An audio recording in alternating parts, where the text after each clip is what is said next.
Good afternoon, Atlanta. Happy New Year. Wow, what an exciting and meaningful day in the life of our city. I am deeply humbled to stand before you today as I begin a second term as the mayor of the city of Atlanta.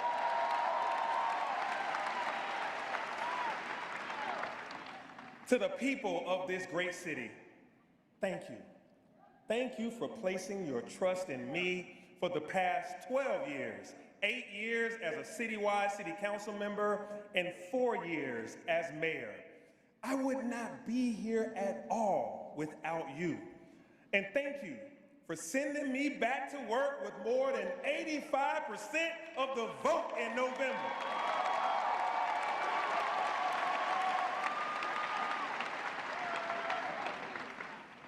Special thanks to our hosts, Georgia State University, my grad school alma mater, and President Brian Blake for welcoming us and hosting this beautiful ceremony here at Georgia State.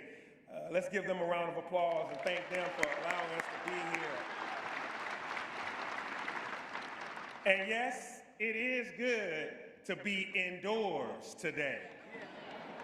I don't know if you remember, but 4 years ago, in the middle of the global pandemic, we gathered outside in 35-degree weather at Georgia Tech's Bobby Dodd Stadium. Now, people say that that was the coolest inauguration in the city's history. I'm just saying, mayors, I know y'all had one, but mine was the coolest. And they might have been right about that. To my predecessors, Mayor Young, Mayor Campbell, Mayor Franklin, Mayor Reed, and Mayor Bottoms, and to the widows of Mayor Massell and Mayor Jackson, thank you for being here today, for giving me shoulders that were broad enough to stand on. Thank these leaders for what they've done. It's also important for this group project. To our municipal court judges, thank you for your service and your commitment to justice. And to all the elected and appointed officials that are out in the audience that are here today, state, local, and even the consular corps of international leaders, thank you all for your dedication to the people that you serve. Let's give a round of applause to all of the elected and appointed figures that are here today, and to our great municipal court. And to the world's greatest city council, congratulations on the start of a new term, and thank you for your sacrifices and your partnership. I look forward to working together with you all for another 4 years. Thank you. Let's give it up for the world's greatest city council.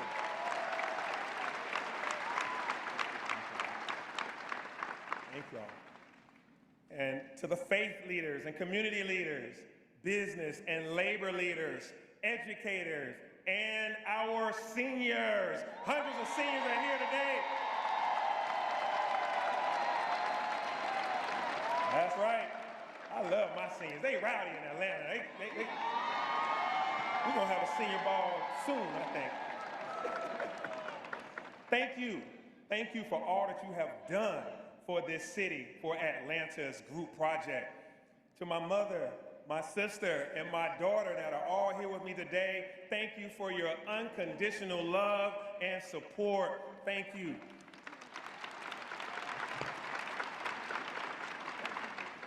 And as a point of personal privilege, I'd like to say on this January 5th, happy anniversary to all my brothers of Kappa Alpha Psi Fraternity Incorporated. Yo, yo! Most of you know what that's about. If you didn't know, Google it, you'll find out. January 5th is very special to my fraternity. To all of my friends and family and extended family, you have stood with me through the highs and the lows, and you have sacrificed alongside me on this journey. You are my foundation. And above all, Reverend Smith, I thank God for the strength, for the guidance, and the grace to meet each day as it comes. I truly feel blessed. And I see my church family, New Horizon, up there. That's right, New Horizon. Let them know we small but mighty. As a 16-year-old boy, I set my sights on a dream: to serve the city that raised me, a city shaped by giants: Mayor Maynard Jackson, Ambassador Andrew Young, Congressman John Lewis, and none other than Dr. Reverend Martin Luther King Jr., this city, so special. Today, I am honored to continue that calling for 4 more years. From the bottom of my heart, everyone, I say thank you again. 4 years ago, Atlanta faced a test unlike any that we had seen before. The questions were heavy. How would we recover from a global pandemic?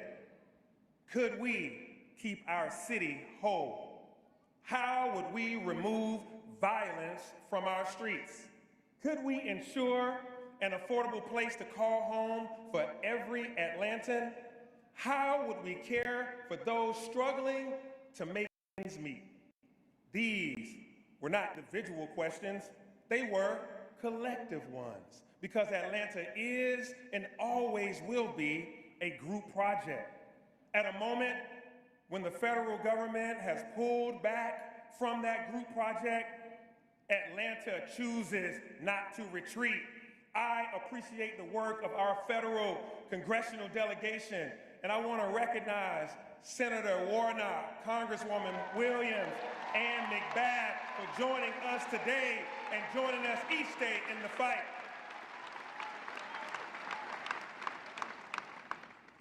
We are all choosing to lean in. We are choosing to remain indivisible. The Pledge of Allegiance that we recited earlier today says, indivisible with liberty and justice for all. Atlanta, we are indivisible, committed to one city, to one future, and most importantly, committed to one another. And this second term is about finishing that group project by investing where Atlanta has always drawn its strength. When you first elected me mayor, I promised that I would set the vision, remove the barriers, deliver the resources, and work from can't see morning to can't see night. And today, I am proud of how this city responded. My pastor, Reverend Smith, once told me that love ought to look like something. Love just ought to look like something. My love looks like all the love and energy that we gave into this city over the last 4 years that led to some truly awesome results. And I want to thank my cabinet members and over 9,000 women and men who work for the city of Atlanta for their exemplary service. Let's give these dedicated public servants a round of applause.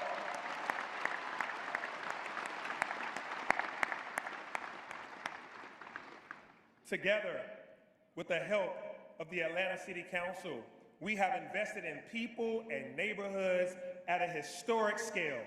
We opened 500 rapid rehousing units to address homelessness and started or completed more than 13,000 units of affordable housing in just 4 years.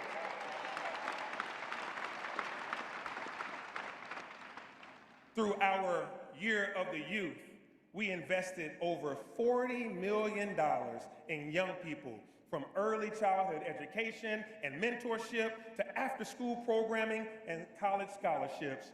But we didn't stop there. We hired more than 19,000 young people and paid every single one of them a living wage.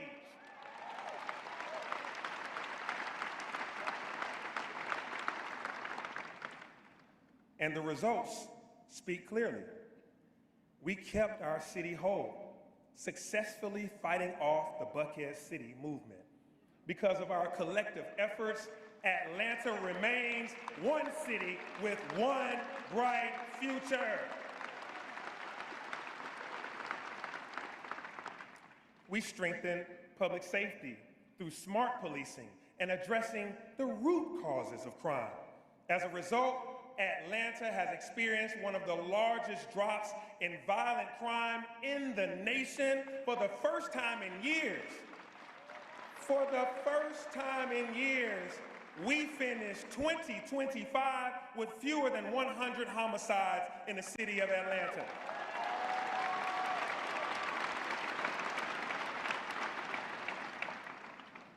And while youth-related crime decreased by 56% through programs like Midnight Basketball, Atlanta Public Schools achieved the highest graduation rate in the city's history. Give it up for APS, y'all.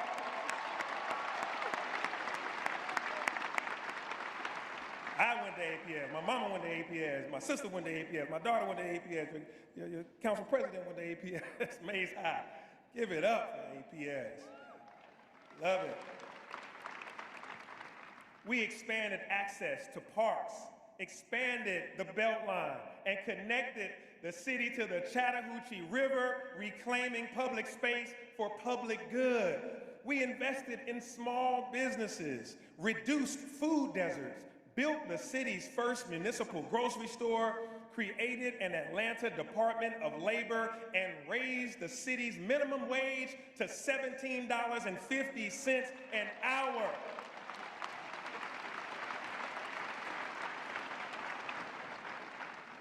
And for the first time in our city's history, Atlanta earned a AAA bond rating. Perfect credit for the ATL.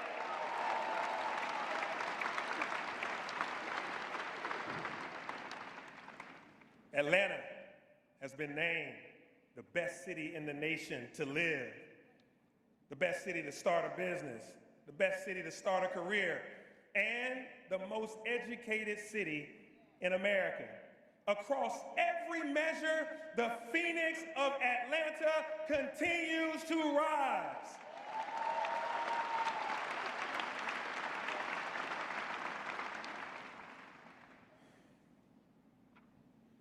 But I'm not satisfied. How can we be satisfied when too many of our neighbors still sleep on our streets? How could we be satisfied when poverty and inequality continue to divide our city? How can we be satisfied when too many families live check to check, often finding themselves with more month than they have money? These answers are yet to be written. And to write them, we must be honest about who we are and where we are from. Dr. Martin Luther King Jr. reminded us that injustice anywhere is a threat to justice everywhere. Whatever affects one directly affects all indirectly. Right now, in this city, where a child is born still determines how long he or she will live. This is unacceptable. And Atlanta's future hinges on how we confront that truth. As a young man growing up in the church, I identified with the story of David. And although he becomes king, David's leadership does not begin in a palace. It begins in the field, formed by responsibility and perseverance long before recognition ever comes. Atlanta knows that story because David's leadership truly began in the neighborhood. Neighborhoods like mine, like Adamsville, where opportunity was scarce, but resilience was abundant. Places that were underestimated, places asked to endure more with less. And yet, time and again, they have produced strong leadership and possibility.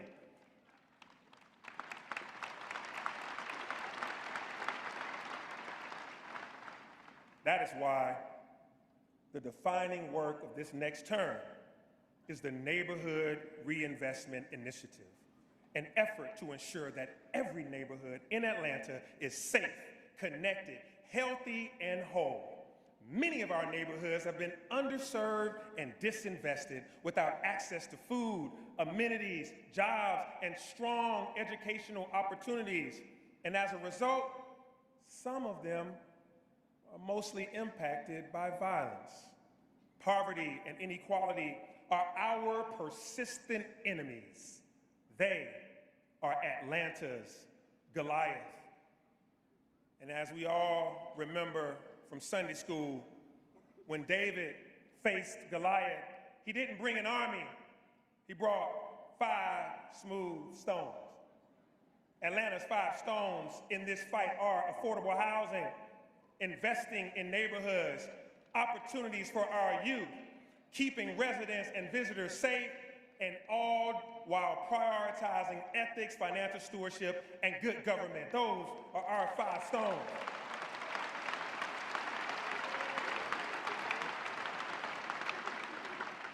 And everywhere we've thrown those stones, the results have been undeniable. Across public safety and academic achievement, providing access to transit and job opportunities, promoting healthy foods and green space. Every investment has paid outsized dividends, not just for those immediately impacted, but for the entire city. The group project is working, and so we are no longer guessing. We're not debating whether this approach works. We have seen the results with our own eyes, and we're ready to face Goliath head on.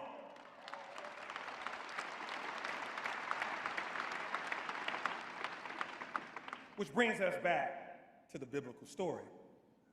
David does not negotiate with Goliath.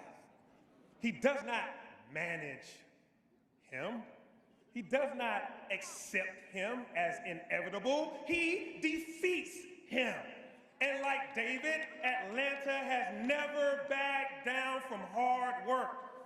In our Atlanta, we are done with managing poverty. We are done with tolerating inequality. We are done with accepting violence as destiny.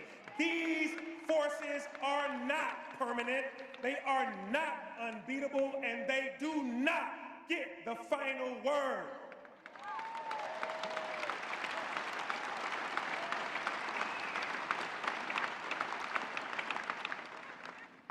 When we invest in people, families, neighborhoods, we don't just reduce the harm, we dismantle the conditions that cause the harm to exist in the first place.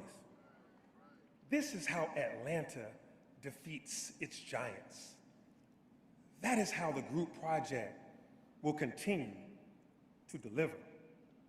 Everything we've achieved and everything we've accomplished moves us toward a shared long-term vision that Atlanta will be the best place to thrive and raise a child.